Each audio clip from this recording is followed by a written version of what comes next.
नमस्कार जय जगन्नाथ शुभ सकाल। आज हूँ जुलाई 29 तारिख मंगलवार। आज दिन अनेक गुरुत्वपूर्ण खबर आसी तेणु वीडियो को शेष पर्यंत देखा मोर आपन को अनुरोध। तेज आसतु आज दिन 20 बड़ खबर उपर नजर पकाइबा। वीडियो भल लगे आपण भल पाइबा स्वरूप गोटे गोटे लाइक निश्चित करदेवे। एथिसह आपण केउ जिल्लारू एई खबर देखुचंती कमेंट माध्यम जणाइदेवे। आज प्रथम खबर 24 घंटा भितर मिलिबो सहायता। बन्या क्षयक्षति रिपोर्ट आसिबार 24 घंटा भितर सहायता मिलिबो बोली राजस्व विपर्यय परिचालना मंत्री सुरेश पूजारी सूचना प्रदान करछंती। आग अनुकूल रहिले आज मुख्यमंत्री मोहन चरण माझी आकाश मार्गरू बन्यांचल परिदर्शन करिवे। प्राय सबु नदी जलस्तर कमिछि। तलिया अंचलरू पानी छाड़िबा पई समय लागिबो। जते दिन पर्यंत लोके रिलीफ सेंटर रे अछंती सेमानकु रंदा खाद्य जोगाई देबा पई जिल्लापालमानकु निर्देश दिया जायछि बोली मंत्री कहिसंती। परवर्ती खबर अभियोग शुणिले मुख्यमंत्री अभियोग शुणाणी कार्यक्रम सोमवार थिला 13तम पाली। भुवनेश्वर यूनिटी 2 ठारे अभियोग शुणाणी प्रकोष्ठ रे मुख्यमंत्री मोहन चरण माझी लोकंक समस्या और दुख शुणिबा सहित यार समाधान और प्रतिकार पई आवश्यक पदक्षेप नेइछंती। प्रतिथर भली मुख्यमंत्री पूर्वाह्न प्रथमे आसी अभियोग शुणाणी प्रकोष्ठ बाहर अपेक्षा करथिबा दिव्यांग अभियोगकारी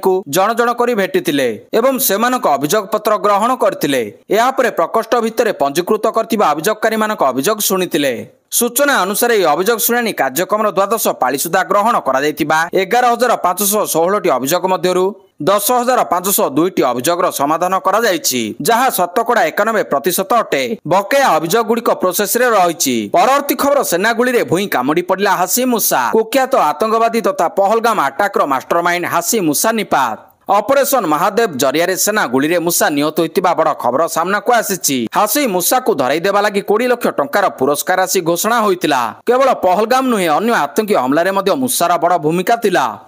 आगामी दिन में मूसा भारत में बड़ अटैक पर योजना करथिबा आशंका करा जाउछि। श्रीनगर महादेव पहाड़ रे आरंभ होइछि ऑपरेशन महादेव। एई जरिया सेना गुली रे 3 मोस्ट वांटेड आतंकवादी निहत होइतिबा कुआ जाउछि। ऑपरेशन सिंदूर आरंभରୁ मूसा को धरिबा पई सेना और स्थानीय पुलिस पक्षरु ऑपरेशन आरंभ करा जाइतिला। मूसा लक्सर कमांडर बोली जणा पड़िछि। परवर्ती खबर जिलापालक ऑफिस आगे धान रखी कांदिले चाषी। पुरी जिलार ब्रह्मगिरी समेत विभिन्न अंचल में 70% लोक चाष उपर निर्भर करती। हेले सरकार सेमानक प्रति मातृक मनोभाव रखुतिबा अभियोग होइछि। गत रवि ऋतुरे चाषी मानक समस्त धान किनिबा पई सरकार तरफरु धान किनिबा पई घोषणा होइतिला। एने चाषी माने पंजीकरण मध्य करथिले। चाषी मानकु टोकेन मध्य दिया जाइतिला। हेले सरकार टाळटुळ नीति अवलंबन करी समवाय समिति गुडी निर्धारित समय रे टार्गेट न दे चाषी मानक सह खेल खेलिले बोली अभियोग होइछि। जून मास 30 तारिख राति 12टा सुधा समय शेष होतिबा बेले राति 9:45 रे ब्रह्मगिरी एवं पुरी सदर ब्लॉक रो समस्त प्राथमिक सेवा समवाय समिति गुडी टार्गेट प्रदान करा जाइतिला। एहा द्वारा समस्त पंजीकृत चाषी मानक मध्य असंतोष देखा देइतिला। वर्तमान सुधा प्राय 50% चाषी निजर उत्पादित धान सरकारी व्यवस्था रे धान बिक्री करबाकू वंचित अछंती। सेतिपई बीजेडी तरफरु एक विराट रैली सह ट्रैक्टर रे धान आना जाय जिलापालक ऑफिस आगे धारणा दिया जायछि। परवर्ती खबर पुणी बदलिला आई कार्ड रंग। प्रथमे डैश कोड आउ एबे आई कार्ड। पुणी थे रंग बदलाई मोहन सरकार। एणिके अलग अलग रंग नुहे बरं गेरुआ रंगर आई कार्ड पकाई स्कूल आसिबे प्रथम रु अष्टम श्रेणी पिला। एने समस्त जिलापाल शिक्षाधिकारी को चिठी लिखि सूचना दिया जायछि। चिठी रे स्कूल पिला को गेरुआ आई कार्ड संपर्क रे कुआ जायछि। समस्त विद्यालय छात्र छात्री मानक जनक पिछा 500 टंका रे हळे जोता 2 हळ मोजा आ ता सहित गोटे टी शर्ट ट्रैक पैंट और टोपी देवे सरकार। तेबे या सहित पिला मानक पई जो सब नुआ आई कार्ड डिजाइन करा जायछि ताहा मध्य बांटा जिवो। परवर्ती खबर 8टी देश को यात्रा कटकणा। थाईलैंड कंबोडिया सीमारे उत्तेजना कमिबार ना नेउनी। गत गुरुवार हिंसाकांड घटी 33 जनक मृत्यु घटिछि। मृतकंक मध्य थाईलैंड 20 जन कंबोडिया 13 जन अछंती। सांप्रतिक उत्तेजनामूलक परिस्थिति रे थाईलैंड और कंबोडिया रे थिबा भारतीय दूतावास भारतीय नागरिक मानकु सीमांत अंचल को यात्रा न करिबा पई परामर्श देइछि। बढुतिबा विश्व संघर्ष राजनीतिक एवं विभिन्न अंचल में चलता गृहयुद्ध मध्य भारत तार नागरिक मानक एक ट्रावेल एडवाइजरी जारी करिछि। जेउथिरे एभली संकट थिबा देशगुड़ी भ्रमण करबा समय सतर्कता अवलंबन करबा पई अनुरोध करा जायछि। निम्न प्रदत्त 8टी देशगुड़ी भ्रमण करथिले सतर्क रहिबाकू परामर्श दिया जायछि। सेही देशगुड़िक होछि Cambodia, Yemen, Myanmar, Syria, Iraq, Bangladesh, Libya, Lebanon. एही सब देश को यात्रा करथिले सतर्कता अवलंबन करबा पई भारत पक्षरु कुआ जायछि। परवर्ती खबर बेंगालुरु दलाचकटा घटना। मृत शरीर मध्य अलंकार लुटि आसिला अभियोग। Royal Challengers Bengaluru RCB IPL trophy विजय उत्सव बेले बेंगालुरु दलाचकटा घटी 11 जन मृत्यु होइतिला। एही घटना रे पुलिस निज आडू आरसीबी, डीएनए एंटरटेनमेंट और कर्नाटक राज्य क्रिकेट एसोसिएशन ବିରୋଧରେ ମାମଲା ରୁଜୁ କରିଥିଲା। ତେବେ 11 ଜଣ ପୀଡ଼ିତାଙ୍କ ମଧ୍ୟରେ 13 ବର୍ଷିଆ ଦିବ୍ୟାଂଶୀ ସବୁଠାରୁ ସାନ ଥିଲେ। ସମ୍ପ୍ରତି ବେଙ୍ଗାଲୁରୁ ଦଳାଚକଟାରେ ପ୍ରାଣ ହରାଇଥିବା ଦିବ୍ୟାଂଶୀ ଶିବକୁମାରଙ୍କ ମା ଗୁରୁତର ଅଭିଯୋଗ କରିଛନ୍ତି। ସେ ଅଭିଯୋଗ ଆଣିଛନ୍ତି ଜୁନ୍ 4ରେ ଏମ୍ ଚିନ୍ନାସ୍ୱାମୀ ଷ୍ଟାଡିୟମ ନିକଟରେ ଘଟିଥିବା ଦୁର୍ଘଟଣା ସମୟରେ ମୋ ଝିଅ ଦିବ୍ୟାଂଶୀ 1 ଲକ୍ଷରୁ ଅଧିକ ଟଙ୍କାର ମୂଲ୍ୟର ଅଳଙ୍କାର ପିନ୍ଧିଥିଲା, କିନ୍ତୁ ଯେତେବେଳେ ମୃତଦେହ ଆମକୁ ହସ୍ତାନ୍ତର କରାଯାଇଥିଲା ସେତେବେଳେ ଝିଅ ପିନ୍ଧିଥିବା ସୁନା ଚେନ୍ ଓ କାନଫୁଲ ଗାୟବ ଥିଲା। এই ঘটনার কড়াকড়ি দাবি পাই জনে মা সমস্ত অনুরোধ করে বলে সে କହିଛନ୍ତି। পরবর্তী খবর এসসিবি ডিসচার্জ হেলে জ্যোতি প্রকাশ। কটক এসসিবি ডিসচার্জ হয়েছেন বালেশ্বর এফএম কলেজ ছাত্র জ্যোতি প্রকাশ বিশ্বাল। জুলাই 12 তারিখে এফএম কলেজ ছাত্রী দেবা বেলে উদ্ধার করা যাই জ্যোতি গুরুতর আহত হয়েছিল। সেই ঘটনায় তাঙ্ক শরীর কিছু অংশ পড়ি যাইতিলা। এরপরে তাঙ্কু গুরুতর অবস্থায় এসসিবি মেডিকাল কু স্থানান্তরিত করা যাইতিলা। এসসিবি দীর্ঘ 16 দিন চিকিৎসা হেবা পরে সুস্থ হই বাপা মাଙ୍କ সহ ঘরକୁ ফেରୁଥିବା କହିଛନ୍ତି জ্যোতি প্রকাশ।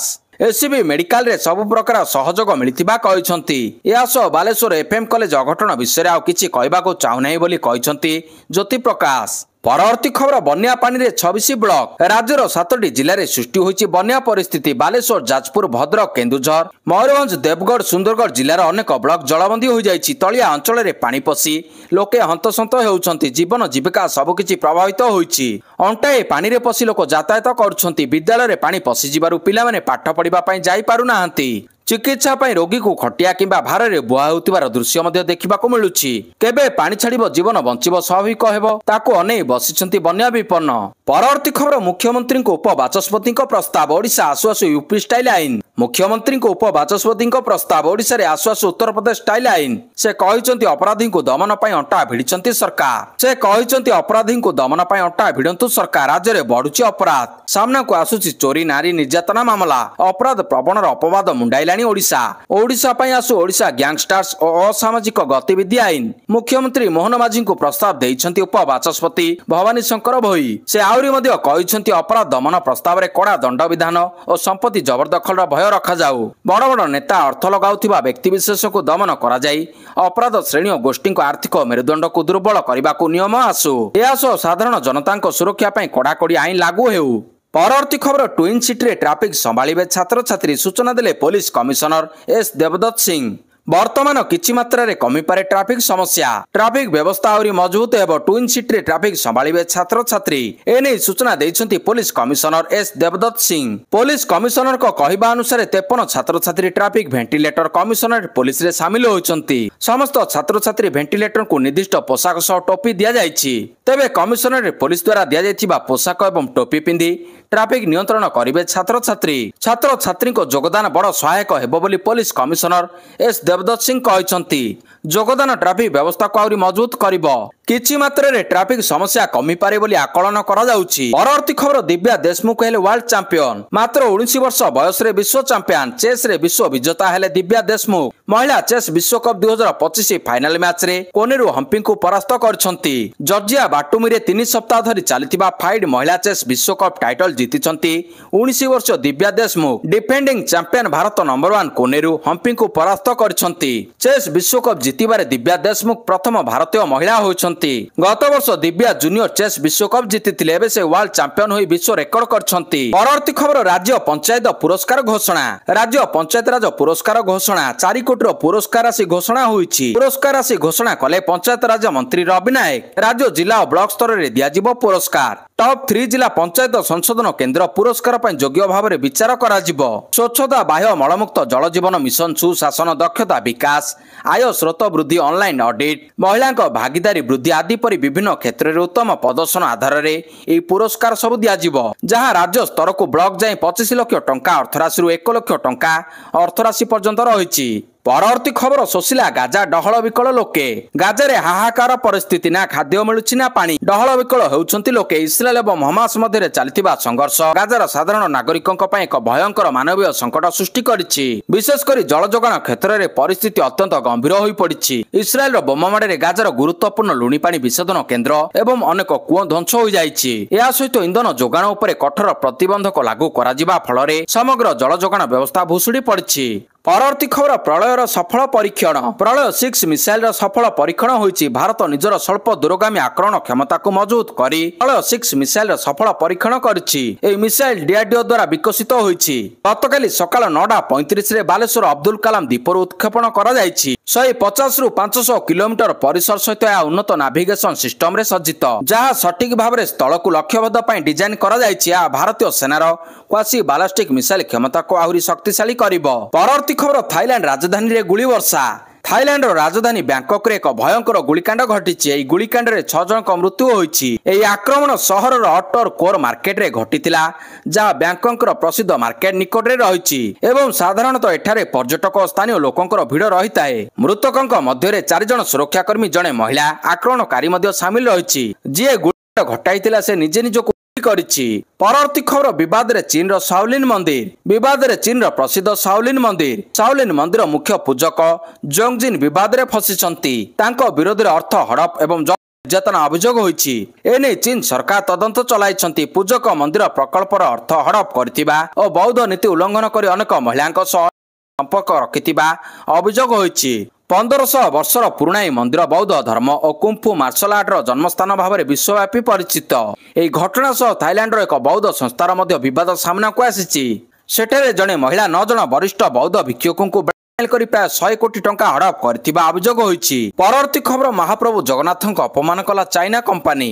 ଚାଇନିଜ ଇ କମର୍ସ ପ୍ଲାଟଫର୍ମ ଅଲି ଏକ୍ସପ୍ରେସରେ ମହାପ୍ରଭୁ ଶ୍ରୀ ଜଗନ୍ନାଥଙ୍କର ଛବି ଥିବା ଗୋଡପୋଛା ବିକ୍ରି ହେଉଥିବା ଘଟଣା ସାମ୍ନାକୁ ଆସିବା ପରେ ଜଗନ୍ନାଥ ପ୍ରେମୀଙ୍କ ମନରେ ଗଭୀର ଆଘାତ ଲାଗିଛି। ମହାପ୍ରଭୁଙ୍କ ମୁଖମଣ୍ଡଳର ଚିତ୍ର ଥାଇ ମ୍ୟାଟ୍ ବିକ୍ରି କରୁଛି ଏକ ୱେବସାଇଟ। ବିଜ୍ଞାପନରେ ମହାପ୍ରଭୁଙ୍କ ଚକା ଆଖି ଉପରେ ପାଦ ରଖି ବିଜ୍ଞାପନ ଦିଆଯାଇଛି। ଲର୍ଡ ଜଗନ୍ନାଥ ମଣ୍ଡଳ ଆର୍ଟ ନାମରେ ବିଭିନ୍ନ ପାପଛ ଗୁଡ଼ିକର ବିଜ୍ଞାପନ ଦିଆଯାଇଛି, ଯାହାର ମୂଲ୍ୟ 948 ଟଙ୍କା ରହିଛି। ସୋସିଆଲ ମିଡିଆରେ ଜଗନ୍ନାଥ ପ୍ରେମୀମାନେ କହିଛନ୍ତି ମହାପ୍ରଭୁଙ୍କ ଛବିକୁ ଗୋଡପୋଛାରେ ବ୍ୟବହାର କରି ଲକ୍ଷ ଲକ୍ଷ ଭକ୍ତଙ୍କ ଭାବନାକୁ ଆଘାତ କରାଯାଇଛି। ଏହାକୁ ତୁରନ୍ତ ଅନଲାଇନ ପ୍ଲାଟଫର୍ମରୁ ହଟାଇବା ସହ ଦୋଷୀଙ୍କ ବିରୋଧରେ କଡା କାର୍ଯ୍ୟାନୁଷ୍ଠାନ ଗ୍ରହଣ କରିବା ପାଇଁ ଶ୍ରୀ ଜଗନ୍ନାଥ ମନ୍ଦିର ପ୍ରଶାସନ ଓଡ଼ିଶା ମୁଖ୍ୟମନ୍ତ୍ରୀ କାର୍ଯ୍ୟାଳୟ ଅଧିକାରୀମାନଙ୍କୁ ଅନୁରୋଧ କରାଯାଇଛି। ପରବର୍ତ୍ତୀ ଖବର, ଆସନ୍ତା ମାସଠାରୁ ୟୁପିଆଇ ରେ ବଡ଼ ପରିବର୍ତ୍ତନ। ଅଟୋପେ ଓ ବାଲାନ୍ସ ଚାକ୍ ଉପରେ କଟକଣା। ୟୁପିଆଇ ନିୟମରେ ଏକ ବଡ଼ ଧରଣର ପରିବର୍ତ୍ତନ ଘଟିବାକୁ ଯାଉଛି। National payment corporation of India ଘୋଷଣା କରିଛି ଯେ ୟୁପିଆଇ ସିଷ୍ଟମକୁ ନେଇ ଅଗଷ୍ଟ 1ରୁ ନୂଆ ନିୟମ କାର୍ଯ୍ୟକାରୀ ହେବ।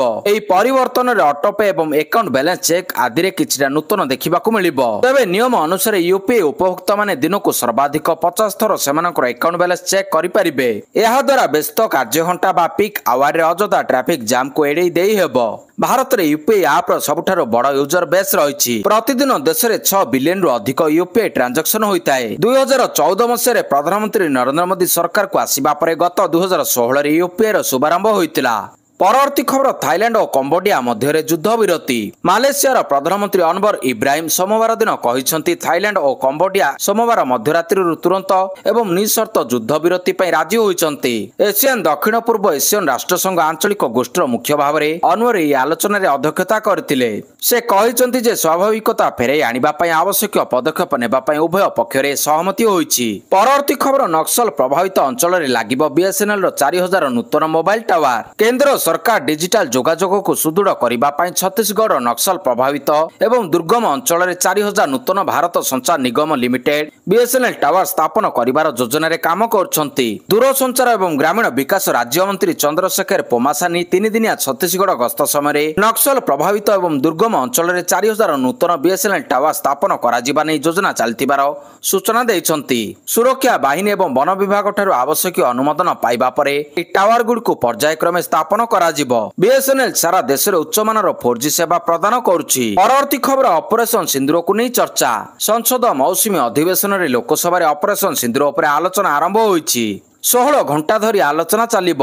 ଅଧିବେଶନ ଆରମ୍ଭରୁ ବିହାର ଭୋଟର ତାଲିକା ସଂଶୋଧନ ଉପରେ ଆଲୋଚନା ଦାବି କରି ବିରୋଧୀ ହଟ୍ଟଗୋଳ କରିବାରୁ ଗୃହ ବାରମ୍ବାର ମୁଲତବୀ ରହିଥିଲା। ଏପ୍ରିଲ 22 ତାରିଖରେ ଜାମ୍ମୁ କାଶ୍ମୀରର ପହଲଗାମରେ ଆତଙ୍କବାଦୀ ଆକ୍ରମଣରେ 26 ଜଣଙ୍କ ମୃତ୍ୟୁ ପରେ ସଂସଦର ସ୍ୱତନ୍ତ୍ର ଅଧିବେଶନ ଡାକି ଆଲୋଚନା କରିବା ପାଇଁ ବିରୋଧୀ ବାରମ୍ବାର ଦାବି କରିଥିଲେ। ପରବର୍ତ୍ତୀ ଦିନଗୁଡ଼ିକ ମଧ୍ୟ ଘଟଣା ବହୁଳ ଥିଲା। ଭାରତର ଅପରେସନ ସିନ୍ଦୁର ଅସ୍ତ୍ର ବିରତି ପାଇଁ ଗୁରୁତ୍ୱପୂର୍ଣ୍ଣ ଭୂମିକା ଆଉ ଯୁଦ୍ଧରେ 4ଟି ଜେଟ୍ ବିମାନ ଖସିଥିବା ନେଇ ଆମେରିକା ରାଷ୍ଟ୍ରପତି ଡୋନାଲ୍ଡ ଟ୍ରମ୍ପଙ୍କ ବାରମ୍ବାର ଦାବି ଆଦି ପ୍ରସଙ୍ଗରେ ବିରୋଧୀ ପ୍ରଶ୍ନ ଉଠାଇଥିଲେ। ସଂସଦର ସ୍ୱତନ୍ତ୍ର ଅଧିବେଶନ ଡାକିବାକୁ ଦାବି କରାଯାଇଥିଲା। ଏହା ମଧ୍ୟରେ ସଂସଦର ମୌସୁମୀ ଅଧିବେଶନ ଜୁଲାଇ 21ରୁ ଆରମ୍ଭ ହୋଇଥିଲା। ବିଭିନ୍ନ ପ୍ରସଙ୍ଗରେ ଆଲୋଚନା କରିବାକୁ ବିରୋଧୀ ଦାବି କରି ହଟ୍ଟଗୋଳ କରିବାରୁ ସଂସଦ ସ୍ୱାଭାବିକ ଚାଲି ପାରି ନଥିଲା। ବାରମ୍ବାର ମୁଲତବୀ ରହିଥିଲା ଉଭୟ ଗୃହ। ଶେଷରେ ସଂସଦର ମୌସୁମୀ ଅଧିବେଶନର ଷଷ୍ଠ ଦିନରେ ଲୋକସଭାରେ ଅପରେସନ ସିନ୍ଦୁର ଉପରେ ଆଲୋଚନା ଆରମ୍ଭ ହୋଇଛି। ପ୍ରତିରକ୍ଷା ମନ୍ତ୍ରୀ ରାଜନାଥ ସିଂ ଆଲୋଚନା ଆରମ୍ଭ କରିଛନ୍ତି। ବିରୋଧୀ ମଧ୍ୟ ଏଥିରେ ଭାଗ ନେଇଛନ୍ତି। ପରବର୍ତ୍ତୀ ଖବର ଲୋକସଭାରେ ଅପରେସନ ସିନ୍ଦୁର ଉପରେ ଶଶୀ ଥରୁରଙ୍କ ମୌନବ୍ରତ ଆଲୋଚନାରେ ଭାଗ ନେଲେନି କଂଗ୍ରେସ ସାଂସଦ। ଅପରେସନ ସିନ୍ଦୁରରେ କଂଗ୍ରେସର ଅଫିସିଆଲ ଲାଇନକୁ ସମର୍ଥନ କରିବାକୁ ଶଶୀ ଥରୁର ପୁଣି ମନା କରିଛନ୍ତି। ଏହି ସମ୍ପର୍କୀୟ ଲୋକସଭାରେ ଆଲୋଚନାକୁ ଭାଗ ଦେବାକୁ ଦଳର ନିମନ୍ତ୍ରଣକୁ ସାଂସଦ ଶଶୀ ଅତି ନମ୍ରତାର ସହ ପ୍ରତ୍ୟାଖ୍ୟାନ କରିଛନ୍ତି। ନିକଟରେ ମୋଦି ସରକାରଙ୍କ ସର୍ବଦଳୀୟ ପ୍ରତିନିଧି ମଣ୍ଡଳୀ ବିଭିନ୍ନ ରାଷ୍ଟ୍ରକୁ ଯାଇ ପହଲଗାମ ଆତଙ୍କୀ ଆକ୍ରମଣ ଓ ଅପରେସନ ସିନ୍ଦୁର ବାବଦରେ ବିଶ୍ୱ ମଞ୍ଚରେ ପାକିସ୍ତାନର ମୁଖା ଖୋଲିଥିଲେ। 7 ଟିମ୍ରୁ ଗୋଟିଏ ଟିମ୍ର ପ୍ରତିନିଧିତ୍ୱ କରିଥିଲେ କଂଗ୍ରେସର ତୁଙ୍ଗ ନେତା ଶଶୀ ଥରୁର। ଏବେ ଅପରେସନ ସିନ୍ଦୁର ବାବଦରେ ସରକାର ସଂସଦରେ ବିବୃତ୍ତି ରଖୁଛନ୍ତି। ତେବେ ଏହି ଆଲୋଚନାରେ ଭାଗ ନେବେ କି ନାହିଁ ଶଶୀଙ୍କୁ ମିଡିଆ ପ୍ରଶ୍ନ ପଚାରିଥିଲା। ଶଶୀ ଏକଥା ଭଲ ଭାବେ ଜାଣନ୍ତି ଯଦି ସରକାରଙ୍କ ବିରୋଧରେ ମତ ଦେବେ ତେବେ ବିଦେଶ ଗସ୍ତ ଯାଇ ମୋଦି ସରକାରଙ୍କ ସଫଳତା ବଖାଣିବା କିଛିର ଅର୍ଥ ରହିବନି।